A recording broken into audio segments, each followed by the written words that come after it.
Welcome to the board of the Bantu. The blue. Who misses the blue? I'm back to the blue. Welcome to the board of the Bantu.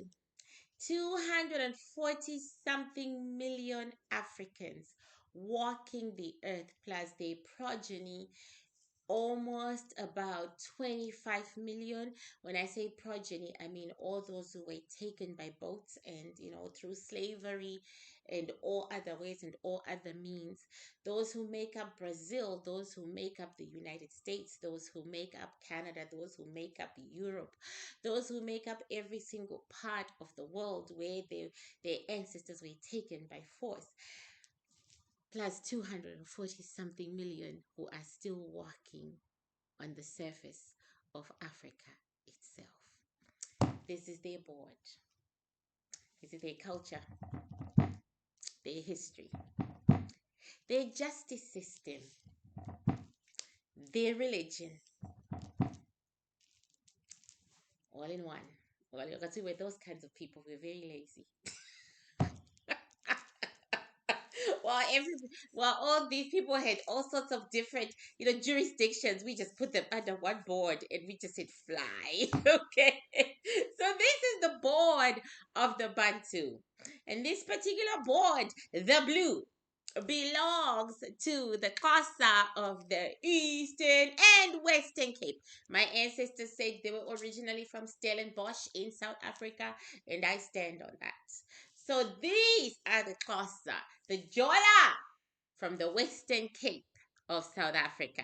I am their conduit, their baby girl, their grandbaby that their son had after doing much research all over Southern Africa. Welcome to the board. And I'm in my pajamas. And I'm just chilling because I'm trying to chill while I work because the work is a lot. Okay, welcome to the board, and it is good to see you, and I am glad to be back. I couldn't find my makeup. I don't know where my wigs are. I'm gonna have to start everything from scratch. I couldn't find my uniform, and I've already done one video, and my grandma thinks I look like a pig, and I totally agree with her. But the show must go on, pig or not. Yeah, my grandma's not happy with the way I look, but that's okay. In the next month, I will have like streamlined myself a little more. I will have found my wigs. I will have done all those things. I'll be looking good the way she likes it and all that jazz. But today we're gonna rock and roll with Prince Charles and the royal family in general. Charles and no, not Charles. What's the other dude? Hmm. What's his name? William and Kate. Hmm. I'm not going to bother about the future of the royal family because everybody knows about the future of the royal family. What interested me the most was the fact that we saw that Camilla was suffering from cancer and had actually had treatments for cancer. And then out of the blue, her husband gets it too. Now, that's very fascinating for some of us. For some of us, it is extremely fascinating, people. That is just astonishingly amazing from a spiritual point of view, from a metaphysical point of view, that both hubby and wifey would get cancer and they would like go meet their graves cancer with cancer and being cancerous. That was really interesting. Except that Prince Charles has had his cancer for quite some time. He has had his cancer for quite some time. It's nothing new. It feels like the cancer just came back. It feels like he survived it once in his 60s. Feels like they caught it early once and they dealt with it. They snipped him up and cut him up, and bits and pieces of him were thrown away, and everything happened. And it feels like it has come back, and it feels like because it has come back, it is more aggressive. It is, pretty much We do not talk about timing, and we do not talk about death and when it is going to happen. That goes against our belief system, because death and birth and death are God's domain and only God's domain. But we can tell you that he doesn't have much long to live. We can tell you that because they just decided to announce it during the final stages of his existence. I'm also going to ask Charles, Prince Charles, how he feels about transcending. Oh, yeah, I'm going to ask. Yeah, yeah, I'm going to ask. Okay. How he feels about transcending and all that jazz. But first and foremost, for just my ancestors and I, we just want to check out the disease that husband and wife share, cancer. Okay. Flow, flow, flow. This is my understanding of cancer. My understanding of cancer is that your body part dies. That's what I understand. It no longer accepts nutrients, and it just dies, and then the dying just spreads and spreads and spreads and spreads until you are completely dead. That is my understanding from a metaphysical point of view of cancer. Yeah, that's my understanding. Okay, so let's be scientists. Charles, Charles,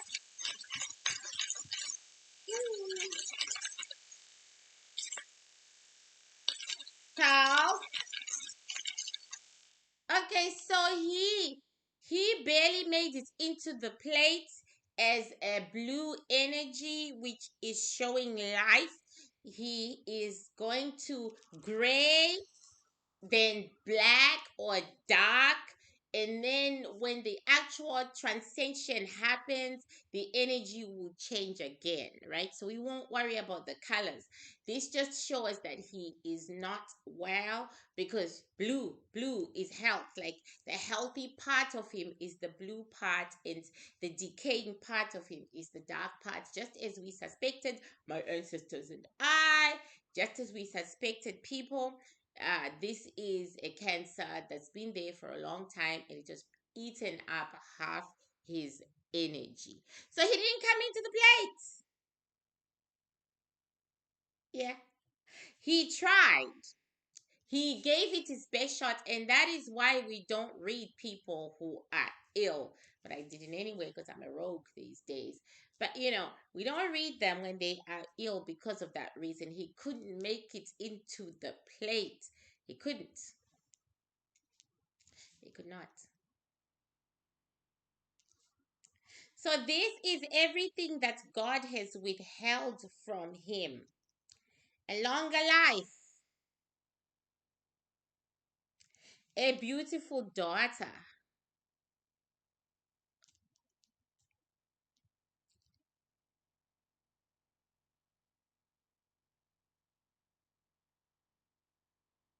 youthful love, a love when he was young and vital and could do something about him. This is a true Scorpio. He is, I think he's a Scorpio. He is very much into love, into, you know, love. You know, and God withheld it from him. And this is interesting. Um, he's very bitter. I can tell you that. That's the energy on the shelves. There is a lot of bitterness. He's very bitter. Like, he finally becomes king. He's finally with the woman he loves. And then God takes a pair of scissors and goes, you're done. You're done. You are done. Your journey is at an end. He's very bitter. He is extremely. Okay, I'm gonna call Camila. Nope. My ancestor said no. Same situation, same boat. So, who do we call? What do we do? Prince William. Okay. Bye, Charles. Bye, Charles. Bye, Charles. Bye, Charles. Prince William. William. William. And William walks in with the confidence and the bounce of a man his age. He is very healthy, thank goodness, and he's very vital. And he sits down and he puts his hands, he goes on his haunches like this, and he puts his hands like this under the chin, and he says, "How can I help you?" Okay, how can I help you? And we say, let me see if I can move this. No, if I move it, you won't be able to see. The thing is, I wanted to see if I could move it, then you guys could see me like this, then I don't have to. It doesn't matter. Anyway, he is like, how can I help you? He's wearing jeans, but they're green, and a white shirt. And does he have brown eyes? I'm not gonna look him up, but they are brown eyes popping out from underneath his soul's energy. Hold on, hold on, Prince William. I'm gonna have to buy my tops again because I had to let them go in my uniform for readings because I had to let them go while color eyes blue and his soul has brown. Yeah, dark blue, but his soul has brown eyes. Yeah. Anyway, I'm gonna have to get reorganized again from scratch. So anyway, Prince William, the brown-eyed boy in the soul world. Why are you brown-eyed and not blue-eyed? From his previous life, he chose to carry it into this life. Okay.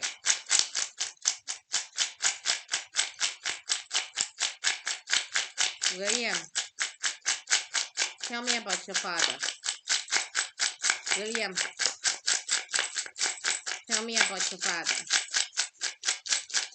William, tell me about your father. He's sad, but he is tired. He's sad, but he is tired. He's lost a lot of his vitality, like we saw, but we shall see him on TV. He shall come on TV and he shall give a speech or some kind of a speech. They are like preparing him for it, they are organizing him for it. He expected it sooner, says his son, but expected it sooner but didn't want it. I'm picking up the things that are falling. He expected the cancer to come back much, much, much sooner. So it kind of took its time, right? And finally,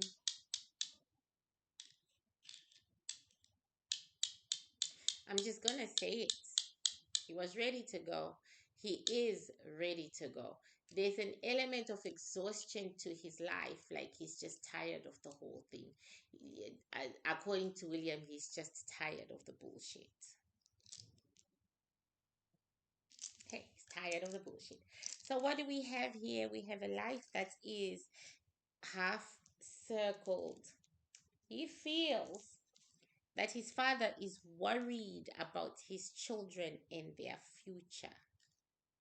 He's especially worried about Harry, who is under Megan's thumb and who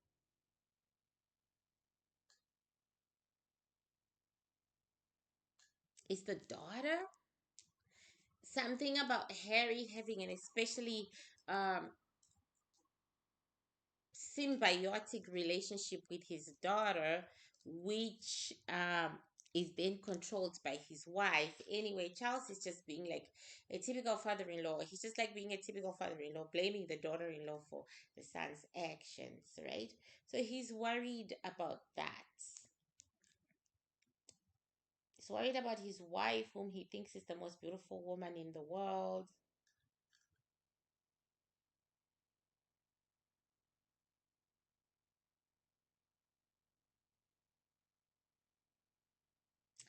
And the child, he and his wife had a very, very, very long time ago.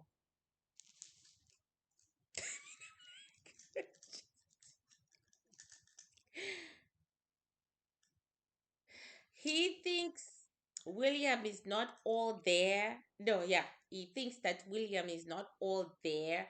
He thinks that William crazy like the mother, crazy like the mother. And he believes that his daughter-in-law Catherine is very beautiful. But yeah, there is this child, a male child, whom he is worried about, whom he is claiming he had with Camilla a very, very, very, very, very long time ago. So he is worried about his offspring, but I see one thing about him though. In his worry though, he doesn't love anybody. He doesn't love anyone on this board, including his wife. So I believe this is his road to the end. He is being disassociated with those that he lived with. You know, like it happens when someone is going. It's a journey, an individual journey, and so the lack of love for everybody on the board is not because he didn't love them, it is because he is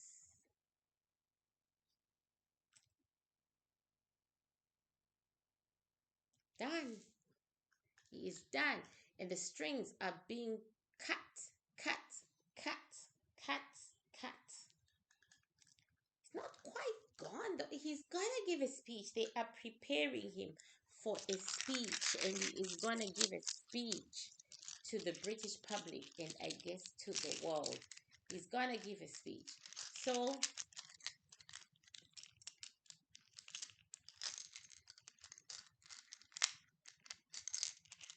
according to his son William, he's gone. He is gone. Okay.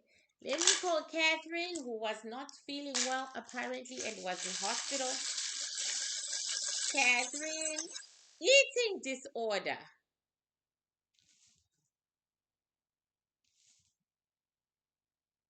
She has an eating disorder that has caused some problems. Okay, Catherine, Catherine, step into the plate. Catherine, step into the plate. Catherine, step into the plate. Catherine, Catherine, Catherine. She has such a weak, weak soul as well. She's not well. Let me start again. Catherine, Catherine,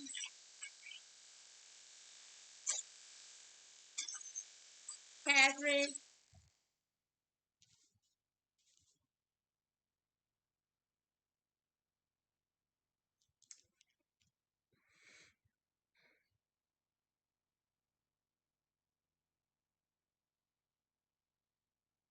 I'm just going to say it.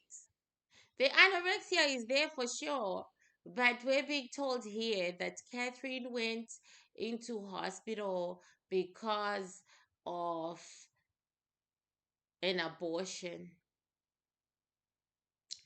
that had to be carried out. It was like too far gone or something.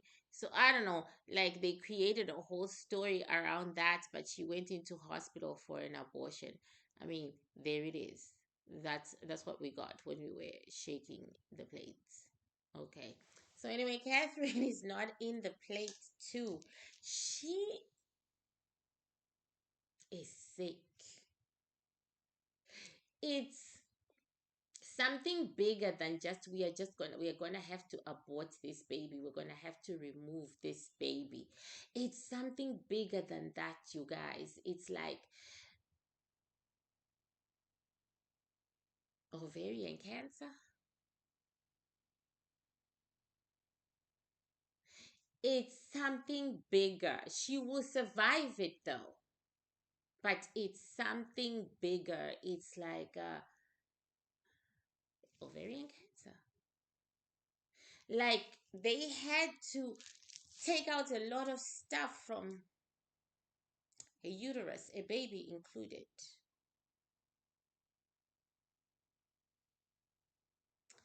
Anyway, she's out of light, out of energy, just like her in-law, uh, King Charles. She's out, out, out, out, which only leaves me with William, which ends this reading right now.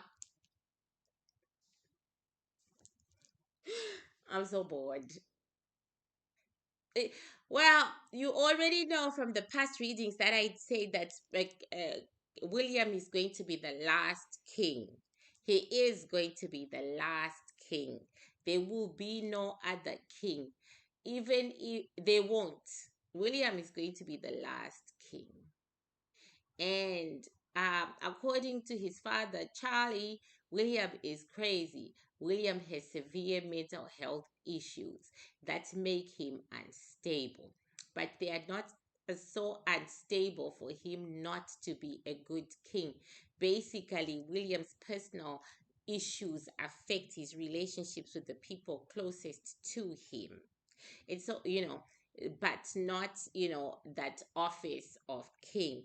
He will do very, very well. It suits him. It suits him a great deal. He will do very, very well. And under him, actually, the British monarchy shall be popular again because he's young, you know. He's young, but towards the end of his reign, something is going to happen that's going to make William say the statement, or George might say it for him. That won't make sense. But anyway, we're sticking to what we saw the first time. It's We're sticking to what we saw the first time. And so it is now coming to William's reign, and it's going to be easy for him. This is something that he waited for, studied, waited for. It's going to be easy for him to step into that role. Honestly, the royal family is pretty boring, you know. Like, if we don't read Megan, then who the frick are we reading at this point? So, on that note, thank you so much. Okay, so I'm back from Africa and I did not want to come back. I mean, that is not a secret. And I'm hoping to go back just as fast as I came back. And all systems and all gears are being created and set up for me to do, another trip back, but with a purpose in mind. I want to build a sanctuary for people like myself, a sanctuary for the Sangoma, a sanctuary for the gifted, because there's nothing truly out there for us. There is no real mental healing, no real, metaphysical counseling in this world for us. I know this because I needed it. You build what you need, right? So I am going to spend this time that I am in the Western world working as hard as I can so that I can build my sanctuary in Victoria Falls. I chose Victoria Falls because one, I don't need any immigration papers. Thank you. I'm tired of going through people's immigrations. That's one. Two, it is truly my axis. When I landed at the Victoria Falls airport and I stepped there, I said, why? Why didn't I come here first? Before I went to the capital city, Harare, why didn't I come here first? It's a spiritual place. It's also a huge tourism town, but it is a spiritual place. And I was not surprised when I got to the Vic Falls itself, and the tour guide said, do you know that they used to hold all rituals here at the Vic Falls, right by the water itself? And I said, yeah, I felt it. Now, that's not my tribe that used to do that. I'm Xhosa. That tribe is Tonga. That is their territory. However, the same energy was in Botswana for me. And I could, yeah, I could, yeah, I could see myself healing, because one wants to have fun too. I could see myself healing. The Victoria Falls is a national park. So when you are in the Victoria Falls, you can meet lions, cheetahs, nobody, lions, cheetah, um, buffalo. You would just be driving your car, going to your house, and you have to wait for a good 45 minutes while the buffalo are crossing to the other side. You see giraffe, you see zebras, you see animals, and of course you have to be careful. And I know there be snakes there. They try to tell me that there are no snakes, but I know that there are snakes there. They say it's too hot for the snakes to come out. Maybe, maybe. However, nature all comes in one place. You, the animals, the forestry, the water, the thundering Vic Falls water that you can hear for miles, even if you're not seeing it. And I just say, yeah, this is where I want to come to heal. This is where all my healing is going to be done. This is it. And I want to build what doesn't exist, a sanctuary for metaphysical mental health. I want to build a sanctuary, guys. So I'm going to be working like a dog with you all. And I hope you buy my spell book. It will be out in a couple of months. Yeah, it's just book one. It's a booklet. I'm making booklets. And then, there'll be another booklet and another booklet. I hope you do, because all those proceeds of everything that I'm doing that is extra is going to saving money to buy that sanctuary. Because honestly, guys, we truly need it. And it's only $1,300 for you to fly there.